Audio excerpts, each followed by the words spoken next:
The Odyssey, Book 17, Telemachus and his mother meet Ulysses, and Eumaeus come down to the town. And Ulysses is insulted by Menelaus. He is recognized by the dog Argus. He is insulted and presently struck by Antinous with a stool. Penelope desires that he shall be sent to her. When the child of morning, rosy-fingered Dawn, appeared, Telemachus bound on his sandals and took a strong spear that suited his hands, for he wanted to go into the city. "Old friend," said he to the swineherd, "I will now go to the town and show myself to my mother, for she will never leave off grieving till she has seen me. As for this unfortunate stranger, take him to the town and let him beg there of anyone who will give him a drink and a piece of bread. I have trouble enough of my own, and cannot be burdened with other people. If this makes him angry, so much the worse for him, but I like to say what I mean." Then Ulysses said, "Sir, I do not want to stay here. A beggar can always do better in town than country, for anyone who likes can give him something. I am too old to care about remaining here at the beck and call of a master. Therefore let this man do as you have just told him, and take me to the town as soon as I have had a warm by the fire, and the day has got a little heat in it. My clothes are wretchedly thin, and this frosty morning I shall be perished with cold, for you say the city is some way off." On this Telemachus strode off through the yards, brooding his revenge upon the suitors. When he reached home, he stood his spear against a bearing post of the cloister, crossed the stone floor of the cloister itself, and went inside. Nurse Euryclea saw him long before anyone else did. She was putting the fleeces onto the seats, and she burst out crying as she ran up to him. All the other maids came up too, and covered his head and shoulders with their kisses. Penelope came out of her room looking like Diana or Venus, and wept as she flung her arms about her son. She kissed his forehead and both his beautiful eyes. "Light of my eyes," she cried as she spoke fondly to him, "so you are come home again. I made sure I was never going to see you any more. To think of your having gone off to Pylos without saying anything about it or obtaining my consent. But come, tell me what you saw." "Cannot scold me, mother," answered Telemachus, "nor vex me, seeing what a narrow escape I have had. But wash your face, change your dress, go upstairs with your maids, and promise full and sufficient hecatombs to all the gods if Jove will only grant us our revenge upon the suitors. I must now go to the place of assembly to invite a stranger who has come back with me from Pylos. I sent him on with my crew, and told Piraeus to take him home and look after him till I could come for him myself." She heeded her son's words, washed her face, changed her dress, and vowed full and sufficient hecatombs to all the gods if they would only vouchsafe her revenge upon the suitors. Telemachus went through and out of the cloister, spear in hand, not alone, for his 2 fleet dogs went with him. Minerva endowed him with a presence of such divine comeliness that all marveled at him as he went by, and the suitors gathered round him with fair words in their mouths and malice in their hearts. But he avoided them and went to sit with Mentor, Antiphus, and Halitherses, old friends of his father's house, and they made him tell them all that had happened to him.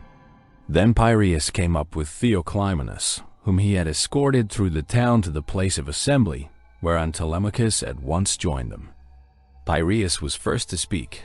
"Telemachus," said he, "I wish you would send some of your women to my house to take away the presents Menelaus gave you." "We do not know, Piraeus," answered Telemachus, "what may happen.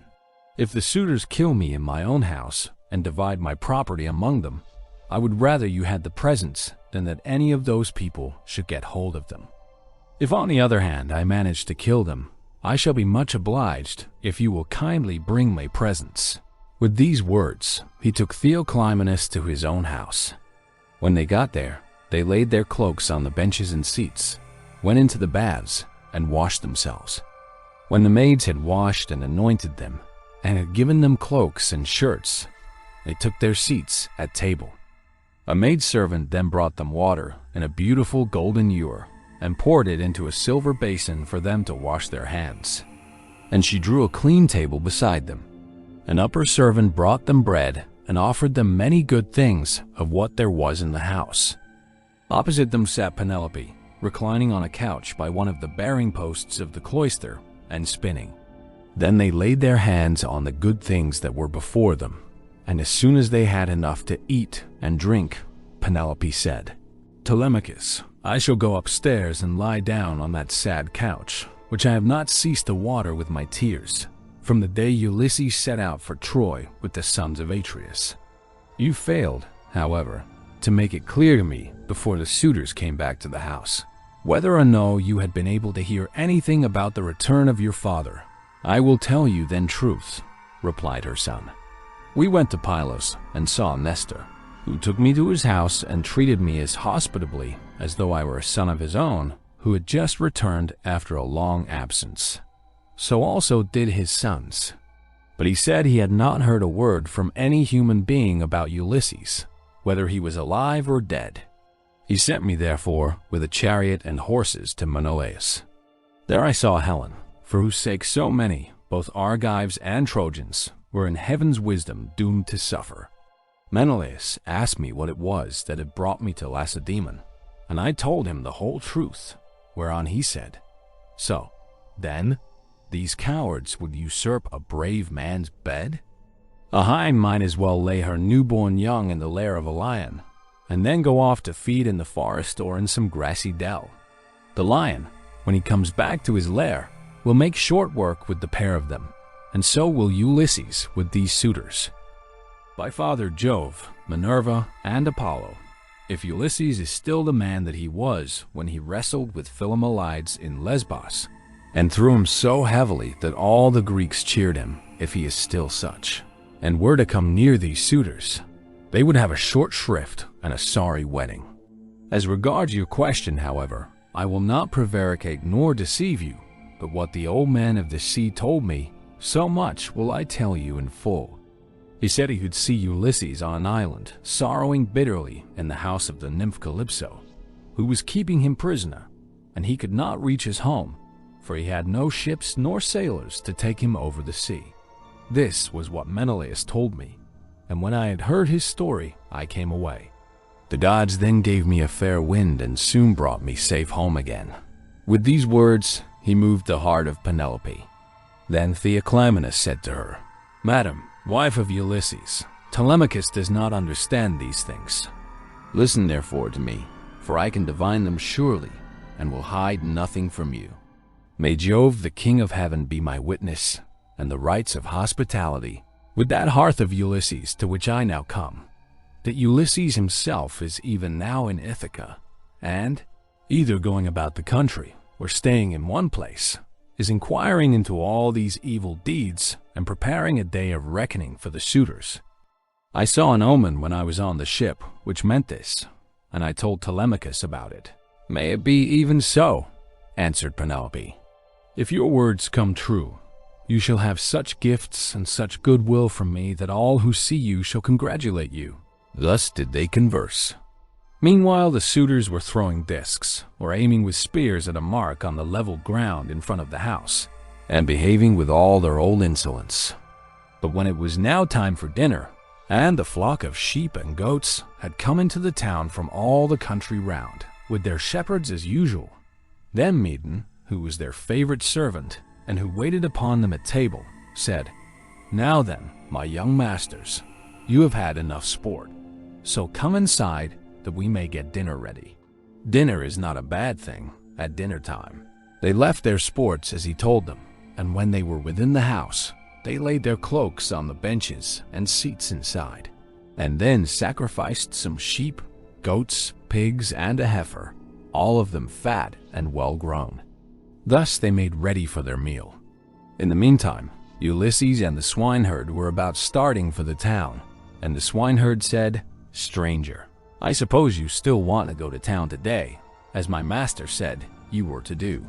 For my own part, I should have liked you to stay here as a station hand, but I must do as my master tells me, or he will scold me later on, and a scolding from one's master is a very serious thing.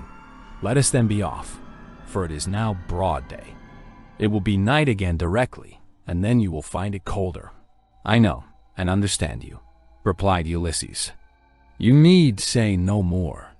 Let us be going, but if you have a stick ready cut, let me have it to walk with, for you say the road is a very rough one." As he spoke, he threw a shabby old tattered wad over his shoulders by the cord from which it hung, and Eumaeus gave him a stick to his liking. The two then started, leaving the station in charge of the dogs and herdsmen who remained behind. The swineherd led the way, and his master followed after, looking like some broken-down old tramp as he leaned upon his staff, and his clothes were all in rags. When they had got over the rough, steep ground and were nearing the city, they reached the fountain from which the citizens drew their water. This had been made by Aethicus, Neritus, and Polyctor. There was a grove of water-loving poplars planted in a circle all around it, and the clear, cold water came down to it from a rock high up. While above the fountain there was an altar to the nymphs, at which all wayfarers used to sacrifice. Here Melanthius, son of Dolius, overtook them as he was driving down some goats, the best in his flock, for the suitors' dinner, and there were 2 shepherds with him. When he saw Eumaeus and Ulysses, he reviled them with outrageous and unseemly language, which made Ulysses very angry. "There you go," cried he, "and a precious pair you are. See how heaven brings birds of the same feather to one another. Where, pray, Master Swineherd, are you taking this poor miserable object? It would make anyone sick to see such a creature at table. A fellow like this never won a prize for anything in his life, but will go about rubbing his shoulders against every man's doorpost, and begging, not for swords and cauldrons like a man, but only for a few scraps not worth begging for. If you would give him to me for a hand on my station, he might do to clean out the folds, or bring a bit of sweet feed to the kids, and he could fatten his thighs as much as he pleased on way. But he has taken to bad ways and will not go about any kind of work. He will do nothing but beg victuals all the town over, to feed his insatiable belly. I say, therefore, and it shall surely be, if he goes near Ulysses' house, he will get his head broken by the stools they will fling at him, till they turn him out." On this, as he passed, he gave Ulysses a kick on the hip out of pure wantonness, but Ulysses stood firm and did not budge from the path. For a moment, he doubted whether or no to fly at Melanthius and kill him with his staff, or fling him to the ground and beat his brains out. He resolved, however, to endure it and keep himself in check. But the swineherd looked straight at Melanthius and rebuked him, lifting up his hands and praying to heaven as he did so. "Fountain nymphs," he cried, "children of Jove, if ever Ulysses burned you thigh bones, covered with fat whether of lambs or kids, grant my prayer that heaven may send him home. He would soon put an end to the swaggering threats with which such men as you go about insulting people, gadding all over the town while your flocks are going to ruin through bad shepherding." Then Melanthius the goatherd answered, "You will condition cur. What are you talking about? Some day or other I will put you on board ship and take you to a foreign country where I can sell you and pocket the money you will fetch. I wish I were as sure that Apollo would strike Telemachus dead this very day, or that the suitors would kill him, as I am that Ulysses will never come home again." With this, he left them to come on at their leisure, while he went quickly forward and soon reached the house of his master. When he got there, he went in and took his seat among the suitors opposite Eurymachus, who liked him better than any of the others. The servants brought him a portion of meat, and an upper woman servant set bread before him that he might eat. Presently, Ulysses and the swineherd came up to the house and stood by it, amid a sound of music, for Phemius was just beginning to sing to the suitors. Then Ulysses took hold of the swineherd's hand and said, "Eumaeus, this house of Ulysses is a very fine place. No matter how far you go, you will find few like it. One building keeps following on after another. The outer court has a wall with battlements all round it. The doors are double folding and of good workmanship. It would be a hard matter to take it by force of arms. I perceive, too, that there are many people banqueting within it, for there is a smell of roast meat, and I hear a sound of music, which the gods have made to go along with feasting. Then Eumaeus said, "You have perceived aright, as indeed you generally do. But let us think what will be our best course. Will you go inside first and join the suitors, leaving me here behind you? Or will you wait here and let me go in first? But do not wait long, or someone may see you loitering about outside and throw something at you. Consider this matter, I pray you." And Ulysses answered, "I understand and heed. Go in first and leave me here where I am. I am quite used to being beaten and having things thrown at me. I have been so much buffeted about in war and by sea that I am case-hardened, and this too may go with the rest. But a man cannot hide away the cravings of a hungry belly. This is an enemy which gives much trouble to all men. It is because of this that ships are fitted out to sail the seas and to make war upon other people." As they were thus talking, a dog that had been lying asleep raised his head and pricked up his ears. This was Argos, whom Ulysses had bred before setting out for Troy, but he had never had any work out of him.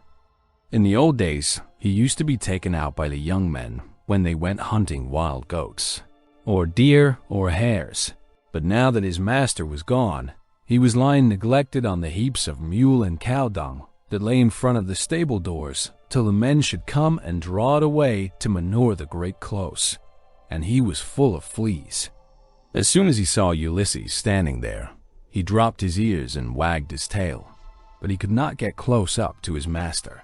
When Ulysses saw the dog on the other side of the yard, he dashed a tear from his eyes without Eumaeus seeing it, and said, "Eumaeus, what a noble hound that is over yonder on the manure heap. His build is splendid. Is he as fine a fellow as he looks, or is he only one of those dogs that come begging about a table and are kept merely for show?" "This hound," answered Eumaeus, "belonged to him who has died in a far country. If he were what he was when Ulysses left for Troy, he would soon show you what he could do. There was not a wild beast in the forest that could get away from him when he was once on its tracks. But now he has fallen on evil times, for his master is dead and gone, and the women take no care of him. Servants never do their work when their master's hand is no longer over them, for Jove takes half the goodness out of a man when he makes a slave of him." As he spoke, he went inside the buildings to the cloister where the suitors were, but Argos died as soon as he had recognized his master. Telemachus saw Eumaeus long before anyone else did, and beckoned him to come and sit beside him. So he looked about and saw a seat lying near where the carvers sat serving out their portions to the suitors. He picked it up, brought it to Telemachus's table, and sat down opposite him. Then the servant brought him his portion and gave him bread from the bread basket. Immediately afterwards, Ulysses came inside, looking like a poor, miserable old beggar, leaning on his staff and with his clothes all in rags. He sat down upon the threshold of ash wood, just inside the doors leading from the outer to the inner court, and against a bearing post of cypress wood which the carpenter had skillfully planed and made to join truly with rule and line. Telemachus took a whole loaf from the bread basket, with as much meat as he could hold in his 2 hands, and said to Eumaeus, "Take this to the stranger, and tell him to go the round of the suitors and beg from them. A beggar must not be shamefaced." So Eumaeus went up to him and said, "Stranger, Telemachus sends you this, and says you are to go the round of the suitors begging, for beggars must not be shamefaced." Ulysses answered, "May King Jove grant all happiness to Telemachus, and fulfill the desire of his heart." Then with both hands he took what Telemachus had sent him and laid it on the dirty old wallet at his feet. He went on eating it while the bard was singing, and had just finished his dinner as he left off. The suitors applauded the bard, whereon Minerva went up to Ulysses and prompted him to beg pieces of bread from each one of the suitors, that he might see what kind of people they were and tell the good from the bad. But come what might, she was not going to save a single one of them.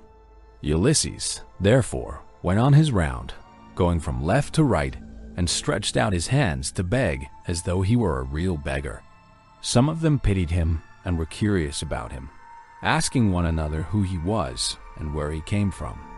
Whereon the goatherd Mehuan said, "Suitors of my noble mistress, I can tell you something about him, for I have seen him before. The swineherd brought him here, but I know nothing about the man himself, nor where he comes from." On this Antinous began to abuse the swineherd. "You precious idiot," he cried. "What have you brought this man to town for? Have we not tramps and beggars enough already to pester us as we sit at meat? Do you think it a small thing that such people gather here to waste your master's property? And must you needs bring this man as well?" And Eumaeus answered, "Antinous, your birth is good, but your words evil. It was no doing of mine that he came here. Who is likely to invite a stranger from a foreign country, unless it be one of those who can do public service as a seer, a healer of hurts, a carpenter, or a bard who can charm us with his singing? Such men are welcome all the world over, but no one is likely to ask a beggar who will only worry him. You are always harder on Ulysses' servants than any of the other suitors are, and above all on me. But I do not care so long as Telemachus and Penelope are alive and here." But Telemachus said, "Hush, do not answer him. Antinous has the bitterest tongue of all the suitors, and he makes the others worse." Then turning to Antinous, he said, "Antinous, you take as much care of my interests as though I were your son. Why should you want to see this stranger turned out of the house? Heaven forbid. Take something and give it him yourself. I do not grudge it. I bid you take it. Never mind my mother, nor any of the other servants in the house. But I know you will not do what I say, for you are more fond of eating things yourself than of giving them to other people." "What do you mean, Telemachus?" replied Antinous. "By this swaggering talk? If all the suitors were to give him as much as I will, he would not come here again for another 3 months." As he spoke, he drew the stool on which he rested his dainty feet from under the table, and made as though he would throw it at Ulysses. But the other suitors all gave him something, and filled his wallet with bread and meat. He was about, therefore, to go back to the threshold and eat what the suitors had given him. But he first went up to Antinous and said, "Sir, give me something. You are not, surely, the poorest man here. You seem to be a chief foremost among them all. Therefore, you should be the better giver, and I will tell far and wide of your bounty. I too was a rich man once, and had a fine house of my own. In those days, I gave to many a tramp such as I now am, no matter who he might be nor what he wanted. I had any number of servants, and all the other things which people have who live well and are accounted wealthy. But it pleased Jove to take all away from me. He sent me with a band of roving robbers to Egypt. It was a long voyage, and I was undone by it. I stationed my ships in the river Aegyptus, and bade my men stay by them and keep guard over them, while I sent out scouts to reconnoiter from every point of vantage. But the men disobeyed my orders, took to their own devices, and ravaged the land of the Egyptians, killing the men and taking their wives and children captives. The alarm was soon carried to the city, and when they heard the war cry, the people came out at daybreak till the plain was filled with soldiers horse and foot, and with the gleam of armor. Then Jove spread panic among my men, and they would no longer face the enemy, for they found themselves surrounded. The Egyptians killed many of us, and took the rest alive to do forced labor for them. As for myself, they gave me to a friend who met them, to take to Cyprus, the Meter by name, son of Isis, who was a great man in Cyprus. Thence I am come hither in a state of great misery." Then Antinous said, "What god can have sent such a pestilence to plague us during our dinner? Get out into the open part of the court, or I will give you Egypt and Cyprus over again for your insolence and importunity. You have begged of all the others, and they have given you lavishly, for they have abundance round them, and it is easy to be free with other people's property when there is plenty of it." On this Ulysses began to move off, and said, "Your looks, my fine sir, are better than your breeding. If you were in your own house, you would not spare a poor man so much as a pinch of salt, for though you are in another man's, and surrounded with abundance, you cannot find it in you to give him even a piece of bread." This made Antinous very angry, and he scowled at him, saying, You shall pay for this before you get clear of the court." With these words, he threw a footstool at him and hit him on the right shoulder blade near the top of his back. Ulysses stood firm as a rock, and the blow did not even stagger him, but he shook his head in silence as he brooded on his revenge. Then he went back to the threshold and sat down there, laying his well-filled wallet at his feet. "Listen to me," he cried, "you suitors of Queen Penelope, that I may speak even as I am minded. A man knows neither ache nor pain if he gets hit while fighting for his money, or for his sheep or his cattle. And even so, Antinous has hit me while in the service of my miserable belly, which is always getting people into trouble. Still, if the poor have gods and avenging deities at all, I pray them that Antinous may come to a bad end before his marriage. Sit where you are and eat your victuals in silence, or be off elsewhere," shouted Antinous. "If you say more, I will have you dragged hand and foot through the courts, and the servants shall flay you alive." The other suitors were much displeased at this, and one of the young men said, "Antinous, you did ill in striking that poor wretch of a tramp. It will be worse for you if he should turn out to be some god. And we know the gods go about disguised in all sorts of ways as people from foreign countries, and travel about the world to see who do amiss and who righteously." Thus said the suitors, but Antinous paid them no heed. Meanwhile, Telemachus was furious about the blow that had been given to his father, and though no tear fell from him, he shook his head in silence and brooded on his revenge. Now, when Penelope heard that the beggar had been struck in the banqueting cloister, she said before her maids, "Would that Apollo would so strike you." Antinous and her waiting woman Eurynome answered, "If our prayers were answered, not one of the suitors would ever again see the sun rise." Then Penelope said, "Nurse, I hate every single one of them, for they mean nothing but mischief. But I hate Antinous like the darkness of death itself. A poor unfortunate tramp has come begging about the house for sheer want. Everyone else has given him something to put in his wallet, but Antinous has hit him on the right shoulder blade with a footstool." Thus did she talk with her maids as she sat in her own room, and in the meantime, Ulysses was getting his dinner. Then she called for the swineherd and said, "Eumaeus, go and tell the stranger to come here. I want to see him and ask him some questions. He seems to have traveled much, and he may have seen or heard something of my unhappy husband." To this you answered, "O swineherd Eumaeus, if these Achaeans, madam, would only keep quiet, you would be charmed with the history of his adventures.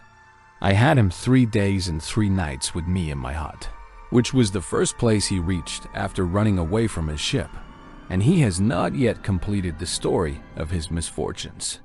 If he had been the most heaven-taught minstrel in the whole world, on whose lips all hearers hang entranced, I could not have been more charmed as I sat in my hut and listened to him. He says there is an old friendship between his house and that of Ulysses, and that he comes from Crete where the descendants of Minos live, after having been driven hither and thither by every kind of misfortune. He also declares that he has heard of Ulysses as being alive and near at hand among the Thesprotians, and that he is bringing great wealth home with him." "Call him here then," said Penelope, "that I too may hear his story. As for the suitors, let them take their pleasure indoors or out as they will, for they have nothing to fret about. Their corn and wine remain unwasted in their houses with none but servants to consume them, while they keep hanging about our house day after day, sacrificing our oxen, sheep, and fat goats for their banquets, and never giving so much as a thought to the quantity of wine they drink. No estate can stand such recklessness, for we have now no Ulysses to protect us. If he were to come again, he and his son would soon have their revenge." As she spoke, Telemachus sneezed so loudly that the whole house resounded with it. Penelope laughed when she heard this and said to Eumaeus, "Go and call the stranger. Did you not hear how my son sneezed just as I was speaking? This can only mean that all the suitors are going to be killed, and that not one of them shall escape. Furthermore, I say, and lay my saying to your heart, if I am satisfied that the stranger is speaking the truth, I shall give him a shirt and cloak of good wear, When Eumaeus heard this, he went straight to Ulysses and said, "Father stranger, my mistress Penelope, mother of Telemachus, has sent for you. She is in great grief, but she wishes to hear anything you can tell her about her husband. And if she is satisfied that you are speaking the truth, she will give you a shirt and cloak, which are the very things that you are most in want of. As for bread, you can get enough of that to fill your belly by begging about the town and letting those give that will." "I will tell Penelope," answered Ulysses, "nothing but what is strictly true.